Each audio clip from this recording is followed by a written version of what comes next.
Well, hello and welcome back. Caldwell Memorial Hospital, Caldwell UNC Health Care here. I'm Rocky Brooks, Marketing Director, and joining me today is Chief Medical Officer, Dr. David Lowry. Good afternoon to you. Well, how are you doing, sir? Doing well. Thank you for having me. Thanks for taking the time to speak with me. We're going to talk to you about some of the things that you do here, Chief Medical Officer, that being a new title responsibility for you.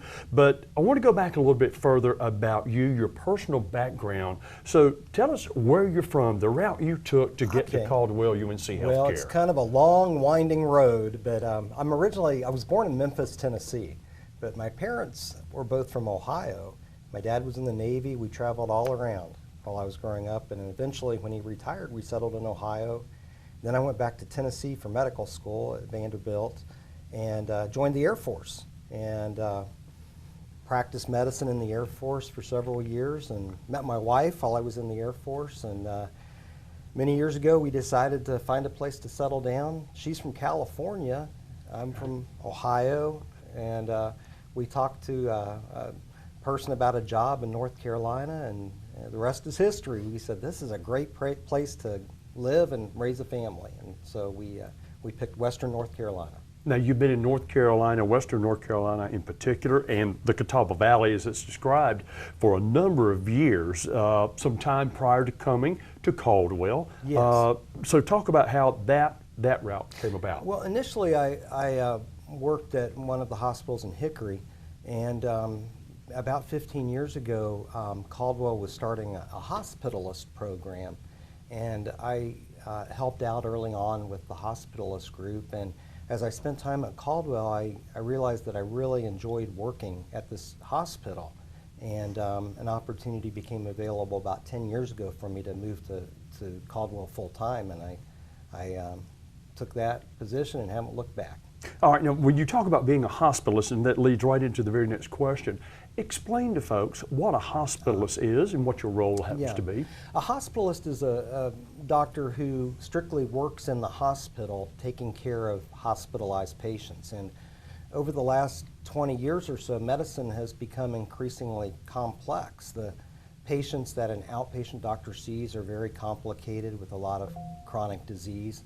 And in like manner, the patients who end up in the hospital are very complicated. And so about 15 years ago, a new specialty started, hospital medicine, or doctors who are called hospitalists. And they really specialize in the care and management of diseases that would be occurring in hospitalized patients.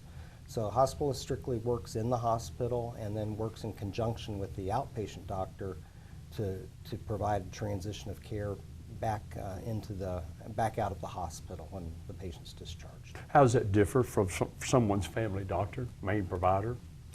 Well, there are several advantages to hospitalists. Typically, many years ago, an outpatient doctor would round on their patients in the morning in the hospital. Then they would go to their office all day and try to handle things by telephone calls during the day. And then they would frequently round again at the hospital in the evening. A hospitalist is in the hospital continuously. So they can be at the bedside in a moment's notice, and if a patient has a difficulty or a problem arises, they can be there to manage that right away. Okay. In the beginning, I will say from this area's perspective, when the hospitalists started being hired, some folks who were so used to only going to their primary caregiver, the system was bucked a little bit. Do you find that is the case now, or do you find that folks who come to Caldwell Memorial Hospital, Caldwell UNC Health Care, have they embraced the hospitalist form of medical treatment? Well, I think for the most part they have. I think that was a concern nationwide when hospitalists started. I think that hospitalists have been in existence long enough that most people have become used to that system. And the truth is, in many cases, in the outpatient setting even, group practices have evolved such that a patient may see someone other than their usual primary care doctor when they go to an office. And I think it's forced doctors to really communicate with each other better and to really work together as a team. And I think that's a good thing for patients. patients. Well, apparently another good thing about being a hospitalist, I've heard of some patients saying, I wish they could be my primary caregiver. And I'm sure you've heard people, patients say, can I see so-and-so here at the hospital, but not really allowed. Yeah, it's funny because we see that on both sides, and I have many friends who are outpatient doctors, and they're wonderful.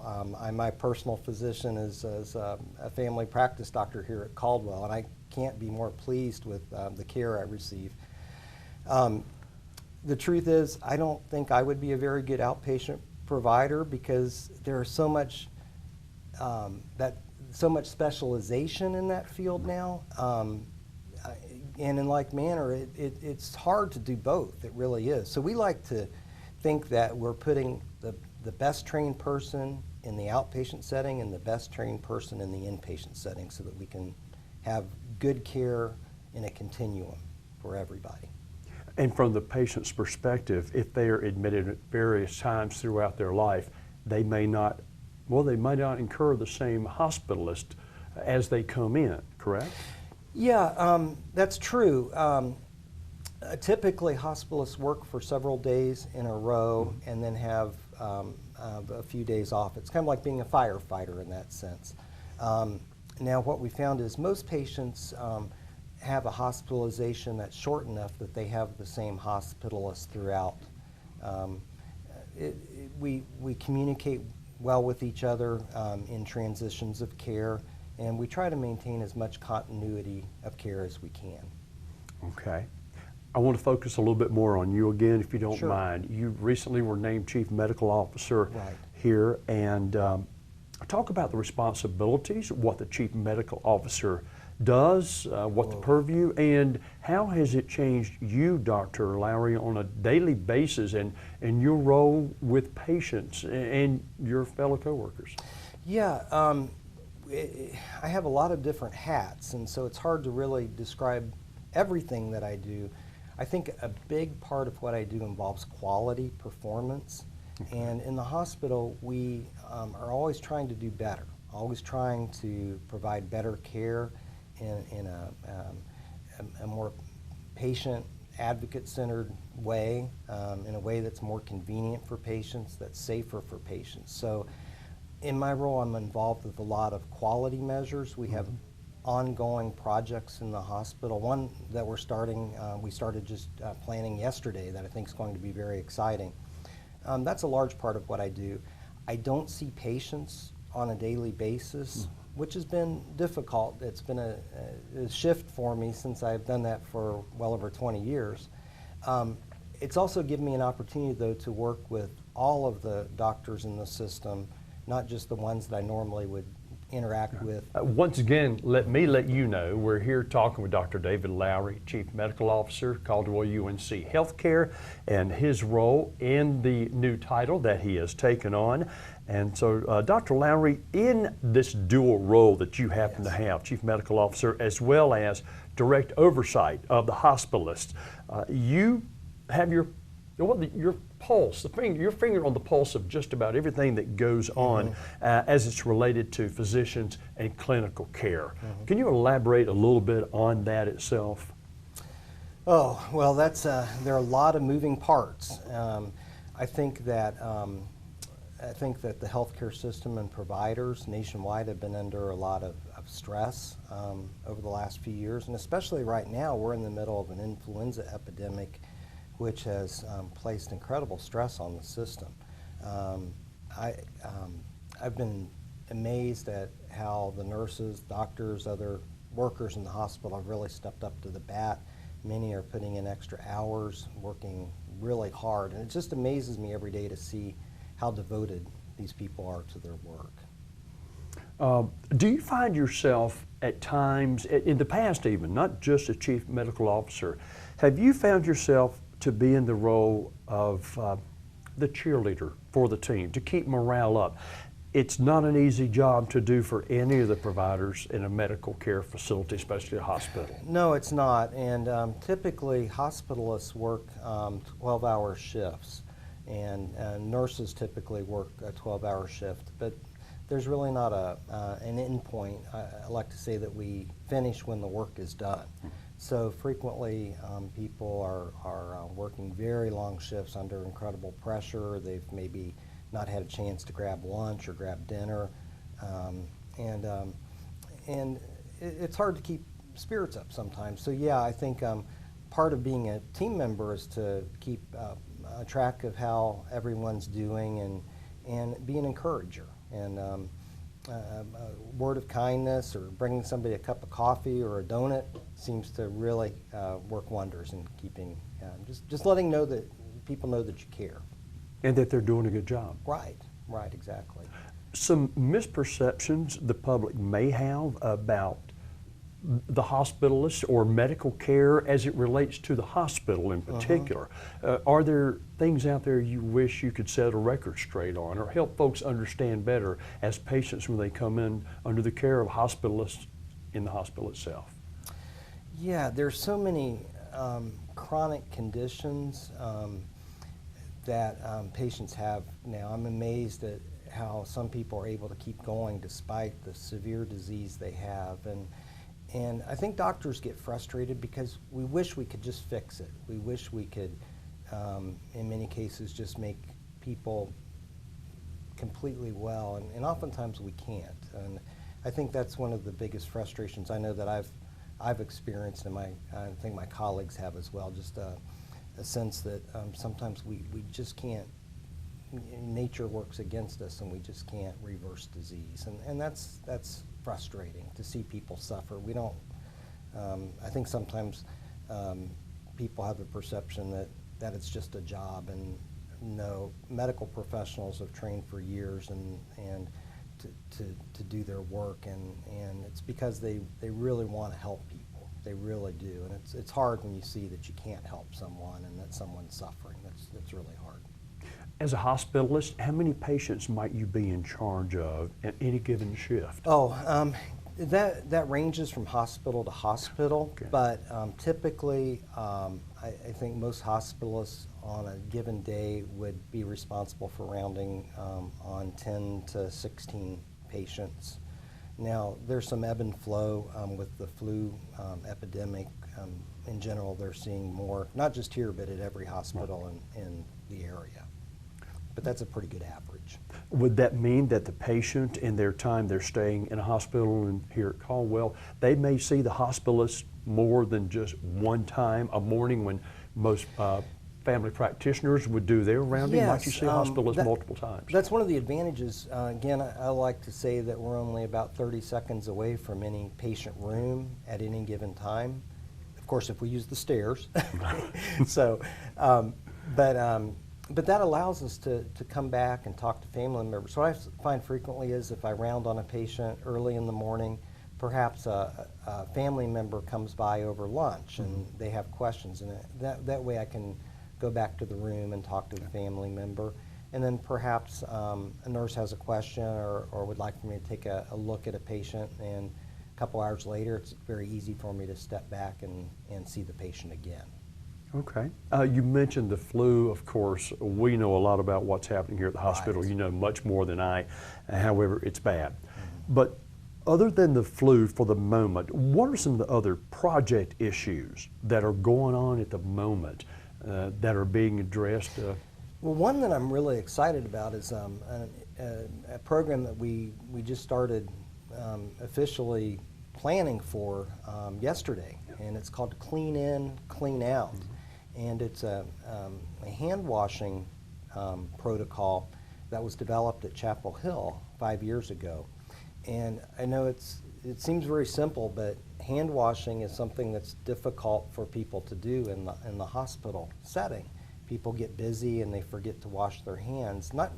That's just a known fact throughout the United States.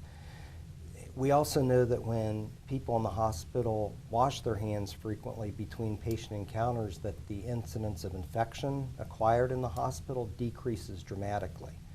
So Chapel Hill designed a program 5 years ago that they've called Clean In, Clean Out, which emphasizes hand washing before patient contact and immediately after patient contact. They've had over 1 million data points that they've collected over the past 5 years, and they've found that they have had a dramatic decrease in the incidence of hospital-acquired infections. So Caldwell has been chosen as the pilot project to expand Clean In, Clean Out to all of the affiliated Chapel Hill hospitals. So in April, we'll be launching this program here at Caldwell, and then in June, July, August, it will be expanding to all of the other Chapel Hill affiliated hospitals. So I really am excited. I think we're going to have really good success with this program. So as, say, a family member of mine or myself, I'm admitted to the hospital, what would I see as I'm in that bed and a provider comes in, nurse, doctor, whomever? Typically, what you should see is the nurse, the doctor, respiratory therapy, any healthcare worker should be washing their hands or disinfecting their hands as they come into the room.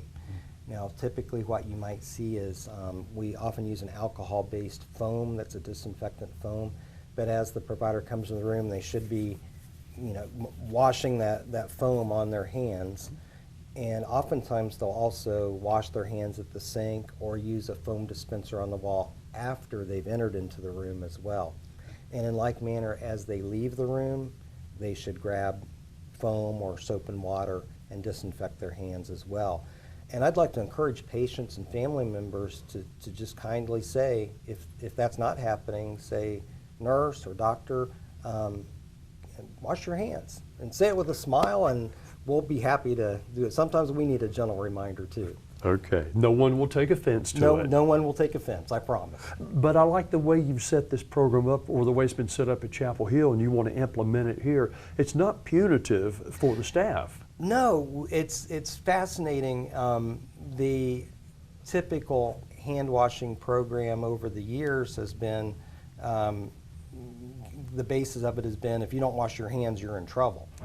And this has turned into somewhat of a game in the sense that anybody working in the hospital can observe other people washing their hands, and they go on the computer and keep track, not naming names, but just answering a question on the computer. Did you see somebody washing your hands? What floor did they wash their hands on? Did you give them a compliment? And it keeps track of how many entries you make. So on a monthly basis, a running tally of point leaders is published.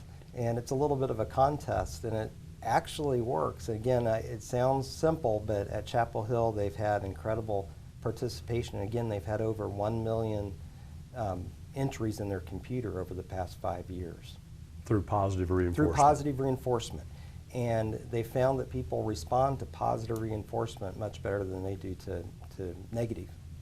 I love it. I absolutely do. It sounds fun. Can't wait to see the results Yes. here after it's implemented. And I think it'll be embraced. I think it will. And eventually we'd like to expand it to our outpatient clinics. And at some point we'd like to expand it to visitors so that they can also become observers. Now we have to roll it out slowly at first, but that's our hope eventually, that we'll expand it to visitors, family members, and such. Get the host to do it, the guest may do the same thing. That's right. All right, I've got to talk about that old bug in the room, the flu yes. bug. You mentioned it. What Yes. advice do you have to share about people to help prevent, even at this point, prevent getting the flu? Yeah. Well, I think it's important to remember that the flu is an upper respiratory infection, and sometimes people will mistake an upper respiratory infection for just a cold, but the flu typically is characterized by a cough, a fever, and muscle aches, and just a sense of feeling really poorly. I think the first thing I tell people is if you develop symptoms of the flu, you need to get seen. The flu damages the respiratory tract and makes it easy for a bacterial infection to set up shop. So when we say that someone died of the flu or got very sick from the flu, often it's because of a complication of the flu. Typically, someone will develop a bacterial pneumonia after they've had the flu. At this point, I would emphasize hand washing. It's very important to wash hands. I'd also emphasize that the flu is spread primarily by droplets from coughing. So for example, if I were to cough right now, if I had the flu, you would be susceptible to catching the flu. So it's important to wear masks if you're out in crowds, or if you have a cough, it's important to wear a mask to protect other people. It's also important to know that people are infectious and can spread the infection for about a day before they develop symptoms.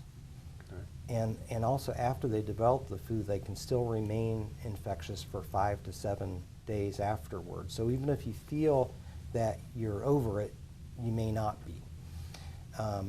It's not too late to get the flu shot.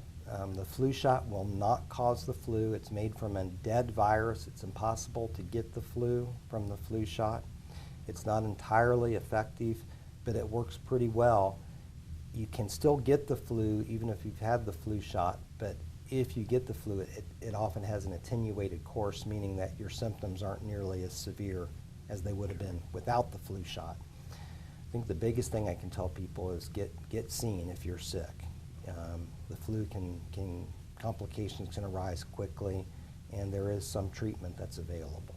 All right, when you say get seen and get seen quickly, does that mean come to the emergency room? You know, I would encourage people, if they're not, if they have relatively mild symptoms, a low-grade fever, a cough, it would probably be best to start in an urgent care center or the primary care office. But the emergency department is certainly an option. Most practices, most medical practices and urgent cares can do flu testing and can treat and prescribe the flu. But certainly, if someone's very sick or concerned that they're very sick, I would go wherever I could get help, and I would never discourage somebody from going to the emergency department if they. Dr. Lowry, I know that we have had a memo circulate that if you're going to visit patients in the main wings of the hospital, where many people who do have the flu might be there even still, right. Encourage individuals that are working to wear a mask, and even some of those in the public. Is that still good advice? Does it hold true? Oh, I think it's good advice. We're in the midst of a little epidemic of the flu virus, and you know, again, it's spread primarily through droplets from breathing and coughing. So wearing a mask is a very effective way of preventing the spread. Will it prevent all cases? No, but it's certainly a inexpensive, easy thing to do, which could pay big dividends in preventing the spread. Another line of defense. Correct. Because when someone coughs or sneezes, I understand it travels more than 16 or 18 inches. Oh yeah, there are studies that have been done, and usually 2, 3, 4 feet can spread. So certainly being on an elevator, being in close proximity to people when talking, it's very easy to spread the droplets through coughing and breathing. And keeping the hands away from your face, very important? Well, that's difficult to do. I know it's he understands us, folks. He really does. That's hard to do. But I think hand washing is important. You know, certainly frequent hand washing will certainly decrease the spread of viruses and bacteria. And as much as possible, avoiding contact with the face. All right. I'm going to leave the last word with you. Anything you'd like to share with the public about health care this time of year, or at any time throughout, or about the experiences here you are having now, having been a hospitalist, still are, but as chief medical officer, any words? Well, I think in terms of the hospital, I'm excited about a lot of the things I see happening. We're really trying to expand service lines, expand access to care, both on a local level and on a state level. I know Chapel Hill is very interested in reaching all areas of the state, especially areas where care isn't as readily available. I mean, everybody knows that if you live in Raleigh or Charlotte or Winston-Salem, access to care is easy, but it's not so easy if you live in the eastern part of the state or the western part of the state. So that's a big initiative. I'm excited about the inpatient psychiatric facility that we're going to be building here. That's going to be a wonderful service for our community. And just some of the other programs like Clean In, Clean Out, a lot of the other quality measures. In terms of patients, I would just say, if I could say one thing, pay attention to your bodies and get seen quickly. It's a lot easier to treat an illness in the early stages than it is in the late stages. And if you have symptoms that could be due to the flu, Tamiflu, for example, the antiviral medicine that we put on, is really only effective if it started within 48 hours of symptom onset. So sometimes we see people with the flu or other infections or other diseases where we say, I wish we could have gotten treatment started earlier. He should know he is a doctor. He's also the Chief Medical Officer, Dr. David Lowry, our guest here today. Thank you so much for all your time. You can wash your hand after this immediately. He's not only a good doctor, he's a great guy, and everybody loves working with and for him. Thank you for sharing your time with us as we've been discussing Caldwell UNC Health Care. Have a great day.